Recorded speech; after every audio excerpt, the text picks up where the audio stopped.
Hi, this is Athena StarSeed, and I am in Tulum, Mexico at a retreat called Holistica. And I just want to show you how beautiful this place is. Okay, have you ever imagined something in your mind and really wanted it to be true, and then you walked into a reality and then you found it to be so? So I basically was thinking of a retreat center with swings, singing and swinging. And I was thinking everybody would get around and we would all swing and then we would sing songs. And when I got to Holistica and I walked into this place, I was super blown away. I felt like somebody was right inside of my imagination and created this whole space. I mean, complete with the fire circle. Now, I thought they were individual swings in a circle. I want to show you how they're made at the top. See how they're all connected. And then there's like a little roof here so you can go right up to the treetops. But this is incredible, right? So who knows what kind of magic happens when you allow your childlike heart to be present. So this is going to be my little episode of Raising Reverence and singing and swinging. So here's a song that I heard from my inner child, and it goes like this. Your heart is a lighthouse. Your dreams are your holy grail. Your life is a treasure map to love. Our heart is a lighthouse. Our dreams are our holy grail. Our life is a treasure map to love our world. So, blessings to your inner child. This is Athena StarSeed. And just to recap on some of the things that I've learned since I've been here. Trust the universe, absolutely. Be present, be in the moment. That's where all the magic is. That's where the juju is, to be fully present in the moment. Face your fears. Every fear door I walked through turned into an extraordinary moment of awe. One fear door at a time. Let's see.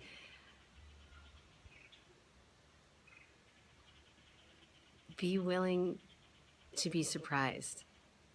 So many times that I thought like I couldn't do something and I was afraid to do it. I just surrendered and I was like, okay, I trust God. God has my back. God has my front. God knows what's going on. The universe is intelligent. This is a kind and loving, trusting universe. And I have continued to meet extraordinary, magical people who have just opened up so many different dimensions in my own heart. So the things I faced on this 10-day adventure. I'll start off in the beginning. I faced my fear of flying. I was never afraid to fly. How many people were flying and never had a problem, and then they had an incident, and then they developed a fear or phobia? Right here, that's me. I was flying back from Thailand. Was it Thailand? No, it was Bali. Sorry. I was flying back from Bali in 2009, and I hit 45 minutes of turbulence, and I thought the plane was going to go down, and I had made one of those agreements with God. Okay, God, whatever you want me to do from this moment on, I surrender my life to you. I will do whatever you want. I promise. I'll come here, and I'll do what I committed to. So just help me remember. And then my third eye opened, and I saw this vision of me traveling and singing to nature in an RV and going to sacred places and singing. And so my first adventure to face my fear on this trip was to get back on a plane and to be able to fly. And so I did it. I just said, I trust the universe, I trust the angels, I trust the plane. The plane took off. It was smooth the entire way. And I had the best flight ever. And not only that, I got to pick my seat, and I sat right by the window so I could look out, and I could actually see all the clouds and the mountains, and we flew over ocean. We went from Los Angeles, California to Tulum, Mexico, which is right near Cancun on the East Coast. So we went back in time a little bit, but that was my first fear, flying. Second fear, I don't know if any of you women struggle with like body images or anything like that, but I was like, okay, now I'm 46. I got to get in a bikini. I got to get out there on the beach, and there's a big, huge event here. So there's many beautiful people walking around, and I was like, okay, I'm going to put this bikini on, and I'm going to jump in the water, which was the third fear. I had to actually get into the water after not swimming for 10 years. Also, I love the water. I'm a Pisces. I was raised on the East Coast. However, I stopped swimming, and then I was like, oh my gosh, what's in the water? What could happen? And so I started really getting freaked out about swimming. But that's what I just like saw the beautiful ocean. It was very clear, crystal sandy bottom. It was like crushed coral under your feet. And so I jumped in, I baptized myself, and I said to the Holy Spirit, I feel supported by you, I surrender to you, and I trust you. And so that was one of the fears I had. And then I walked down the beach with my girlfriend, and I had this whole fear of being nude. Okay, let's just say that. And of course, people are super free, and there's a lot of topless beaches. And I was like, okay, I'm going to embrace myself. And of course, we walked towards a very remote part of the beach. But I eventually took my top off, and I actually walked in loving reverence for myself and for my body, and I let go of all of shame, all my guilt, and all my fear around my body images. And then we got to the biosphere in Tulum, and that's a very, very remote area, and it was just my girlfriend and I started praying, and she said, sing, sing. So I got in the water, and I was singing, and I heard the mother just say, you know what?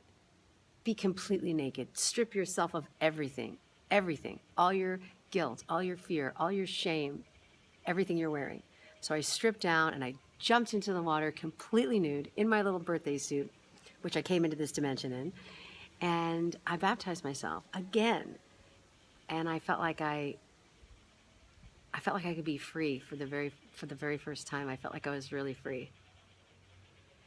So that was tremendous. Then that night, I thought we had 3 earthquakes because the bed started shaking. I was staying right on the beach in a little bungalow, Nuevo Vida, which means new life, so appropriate. And we started praying. I prayed with my girlfriend Lori for the earth, because it seemed like the earth was kind of unhappy. There's been a lot of construction, a lot of digging into the mountains and upheavaling the beach and stuff. And so I just started praying, and then the earth calmed down, and I had a really peaceful rest. And then I had to face my fear of heights. So yesterday we went to the pyramids, the Mayan pyramids, and we had to climb all the way up these huge pyramids on this little tiny rope. So you're climbing up this rope and you're going higher and higher. And I was just like, don't look down, just don't look down. Just keep going, 1 foot in front of the other.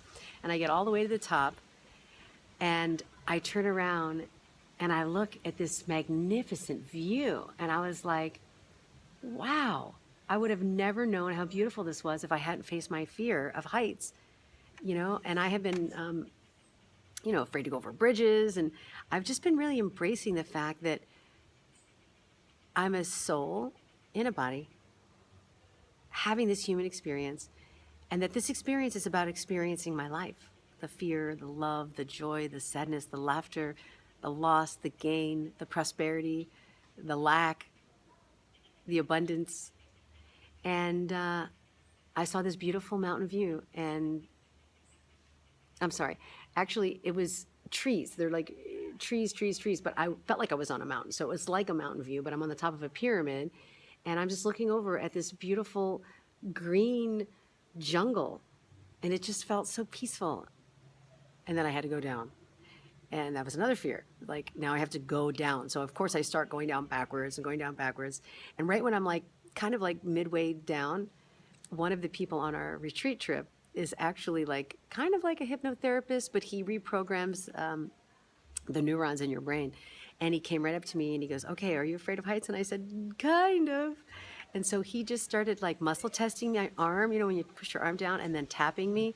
And then he had me turn around and look at the whole view. And then I ended up looking, facing down. And then the next test was to let go of the rope and walk down the side of the pyramid without holding the rope. And so I did it. And then about an hour after that, we took a bus to a huge cenote. It's like a giant hole in the center of the earth. And you go down these little tiny stairs and down and down and down. And now I'm like, oh my gosh, I just went up to the top of the Heavenly Father sky. And now I'm going down into the Mother Earth, into the womb of creation. And I was afraid. It was a dark black hole. And so I'm like, okay, I'm going to go down and down. And then I finally get to the bottom. It's like, seems like 12 stories down. I don't know how far it was, but it was far. And then I'm on this beautiful platform with this white, this like clear water, this peaceful, placid water. And it was amazing. And then they were like, okay, you're going to jump into the water and we're going to do a ceremony of this holy water, and you're going to find your purpose and find yourself and find your love again for your soul. So I was like, okay, let me just get myself in here.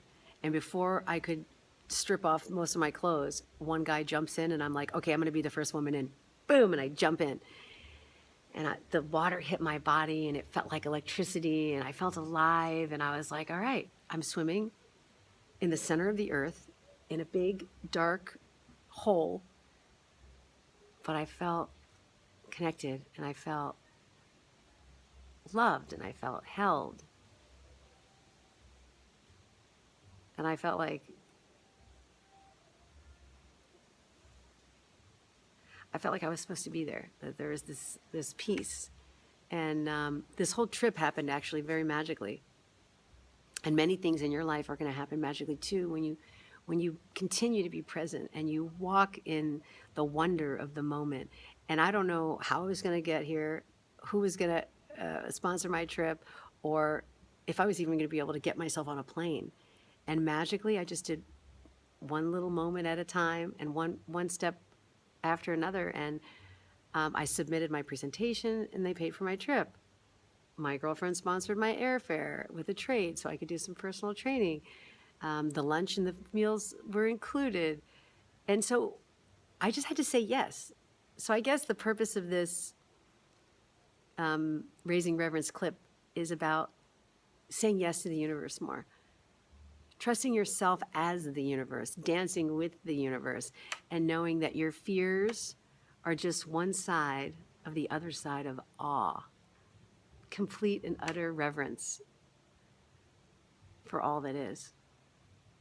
And today, in about an hour, I'm going to give my presentation on Raising Reverence, and it's going to be a multimedia PowerPoint, which I'll share with you one more thing. One more miracle happened. So I submitted my proposal. They said, yes, we're going to have you come and we'll pay for the whole trip. And then I created something on Keynote. And I was like, oh, this is pretty good. This is okay. But I remember I met a guy at Metal in Los Angeles, California, which is like a media, entertainment, science, technology kind of group for men, Metal International. And this guy, his name is Glenn's Designs. And I asked him, I said, are you open to possibly doing some work for me to create a really professional keynote speech? And he said yes. And in 4 days, he took what I had done and he created magic. And I'm so excited. He embedded some videos in there and some audio recordings so that I could sing and present and dance and make it interactive. And that's what I'm about to do in an hour. So those of you who are watching this clip, if you're interested in seeing that presentation, you can click the link below and you can book me. I could come to your area and I can show you the talk on Raising Reverence and just inspire you to be in the magic of your own life. So I think I should sing us out.